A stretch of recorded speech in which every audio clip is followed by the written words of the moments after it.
GM news मध्ये तुम्हा सर्वांचं मनापासून स्वागत।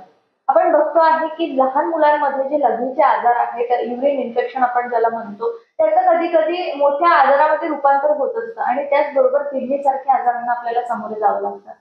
त्याचबरोबर अलीकडे आपण बघतो आहे की मुतखड्याचा जो प्रॉब्लेम आहे बऱ्याच लोकांना जाणवतो आहे। स्त्रियांमध्ये सुद्धा आणि पुरुषांमध्ये सुद्धा आपल्याला या गोष्टींचं आपण वाढत असताना बघतो आहे।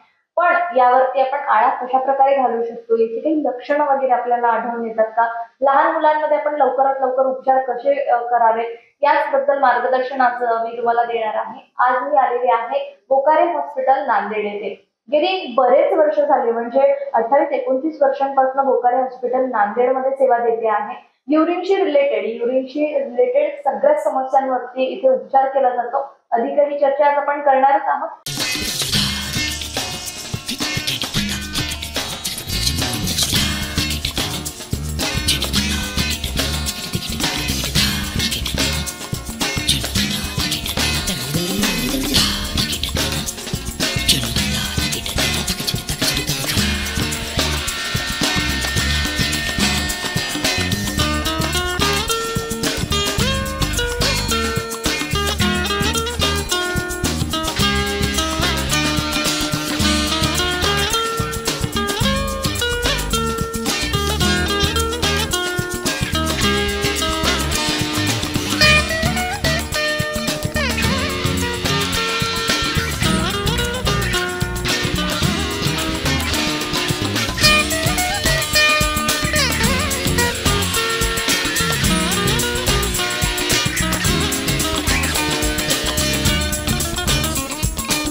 बोकारे हॉस्पिटलचे संचालक डॉक्टर सुधाकरजी बोकारे सर। सर्वप्रथम आपण आपल्या चॅनल मध्ये त्यांचे स्वागत करूया। तर तुमचं आमच्या या जीएम न्यूज मध्ये अगदी मनापासून स्वागत आहे। नमस्कार मॅडम।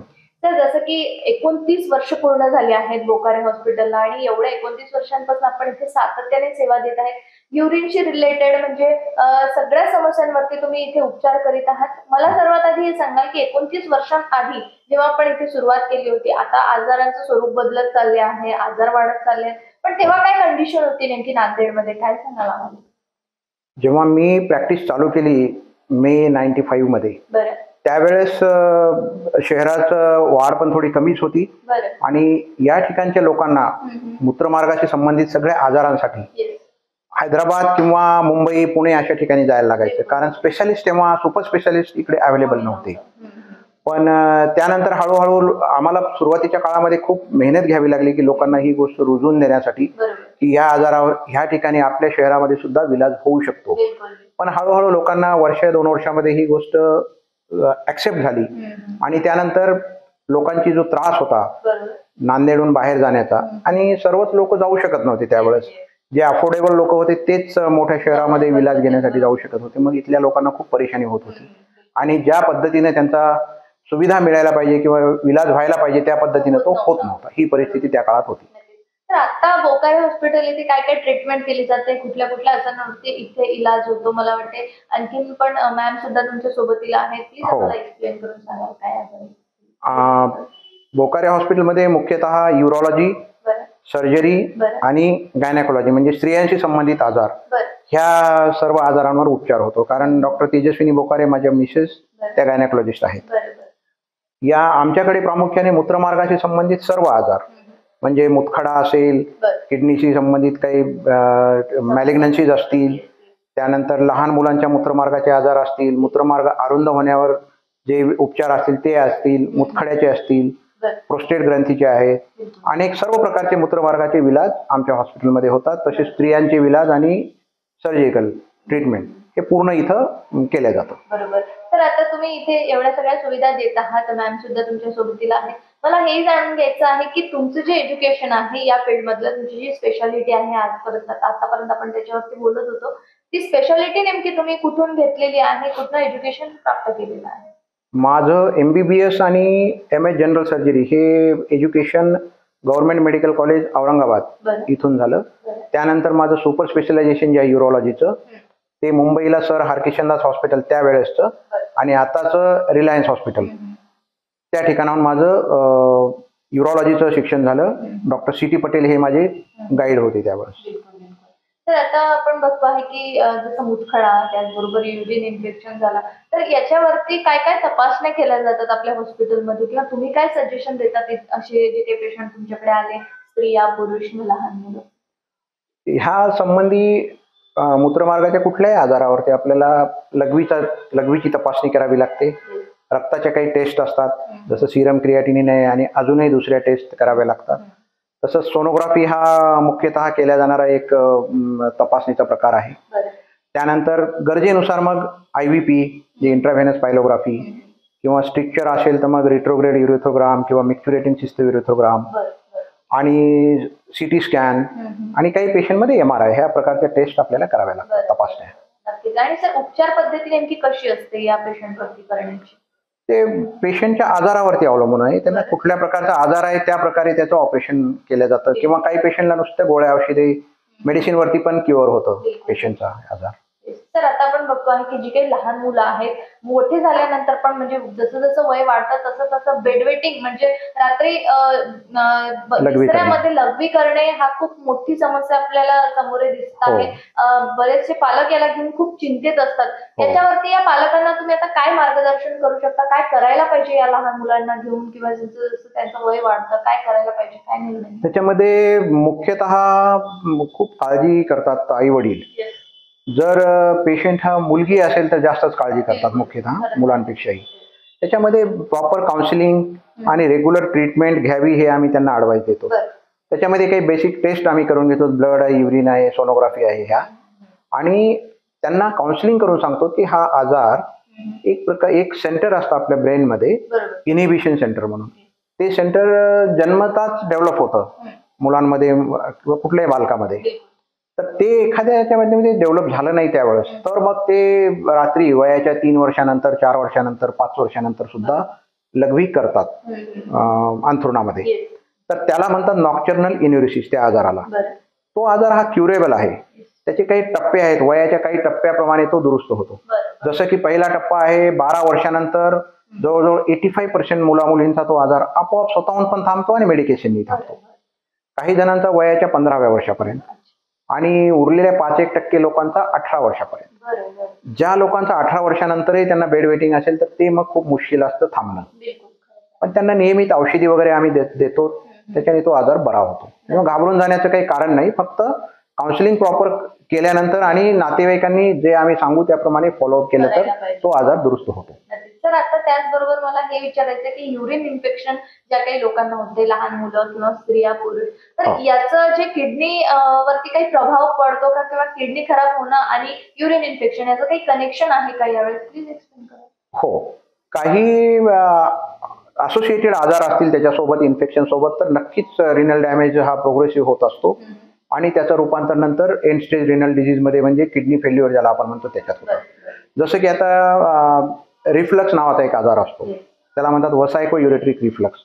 तो जर अनट्रीटेड राहिला, त्याचा जर इलाज केला नाही किंवा त्याचं ऑपरेशन केलं नाही लहानपणी मुलांमध्ये, तर मोठ्यापणामध्ये पण ते मग युरिन हे मूत्राशयातनं युरिन जेव्हा पेशंट आपण युरिन करतो तेव्हा मूत्राशयातनं काही लघवी किडनीमध्ये जाते आणि ते जर इन्फेक्टेड युरिन असेल तर मग तो आजार किडनीमध्ये जातो. मग त्यांना पायलोनेफ्रायटिस होणे, पायोनेफ्रॉसिस होणे असे आजार होतात आणि मग किडनी कालांतराने हळूहळू किडनी खराब होती आणि त्याला रिनल डॅमेज परमनंट होऊन जातो.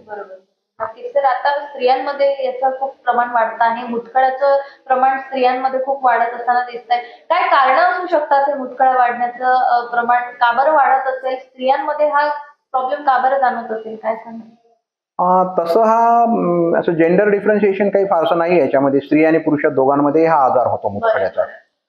पण मुख्यत्वे याचे कारण आहेत की कुठलं तरी इन्फेक्शन होऊन एखादं नायडस तयार होणे किडनीमध्ये. मग त्याच्या ठिकाणी एक नायडस तयार होऊन त्याच्या पॅपिला म्हणून किडनीमध्ये एक पोर्शन असतो, तिथं हे नायडस अटॅच होतं. मग त्याच्यावर असे लेयर्स तयार होतात क्षारांचे जसे कॅल्शियम असेल, फॉस्फरस असेल, मॅग्नेशियम असेल किंवा ट्रिपल फॉस्फेट असे वेगवेगळे ते ते नायडस तयार झाल्यामुळे मग त्याच्यावर स्टोन फॉर्म होतात. पण ते स्त्री आणि पुरुष दोघांनाही होऊ शकतात, असं वेगळं काही नाहीये त्याच्यामध्ये. तर लहान मुलांमध्ये जर हा आजार जाणवतो असेल आपल्याला, जर इन्फेक्शन जर लहानपणापासून जाणवत असेल, काही मुलांना साप लघवी होत नसेल, तर लहान मुलांवरती काय उपचार पद्धती आहे, कशा प्रकारे हा आजार दुरुस्त होईल? कुठला आजार आहे त्याच्यावरती त्याचा विलाज डिपेंडंट असतो. आता सपोज लहान मुलांना युजली जो कॉमन आजार असतो तो असतो फायमोसिस. फायमोसिस म्हणजे समोरचं जे प्युपिशियल स्किन आहे पेनिसची, तिचा आकार लहान होणे, तिचं छिद्र लहान होणे आणि ती स्किन मागे रिट्रॅक्ट न होणे. मग त्या मुलांना तिथं स्मेग्मा कलेक्शन होतो, क्लिनलीनेस करता येत नाही, म्हणून वारंवार ते रिपीटेड इन्फेक्शन होत राहतं त्यांना. काही काही जणांना खूप टाईट फायमोसिस असेल तर मग त्याचा परिणाम मूत्राशयावर होतो आणि किडनीवर पण त्याची सूज यायला सुरू होते. मग त्या मुलांना त्याच्यासाठी फायमोसिसचं ऑपरेशन असतं, सर्कमसिजन, ते करावं लागतं. काही मुलांना रिफ्लक्स असू शकतो, म्हणजे युरिन किडनीमध्ये वापस जाण्याचा आजार, तर त्यांना एक सर्व तपासणी केल्यानंतर एक ऑपरेशन असतं, त्याला म्हणतात रिइम्प्लांटेशन. काही मुलांना कंजेनायटल पीयूजी ऑब्स्ट्रक्शन असतं, म्हणजे किडनीच्या तिथे ते लघवीचा मार्ग अरुंद होतो, तो अरुंद झालेला मार्ग मग ऑपरेशन करून त्याला मोठं करावं लागतं, त्याला म्हणतात पायलोप्लास्टी.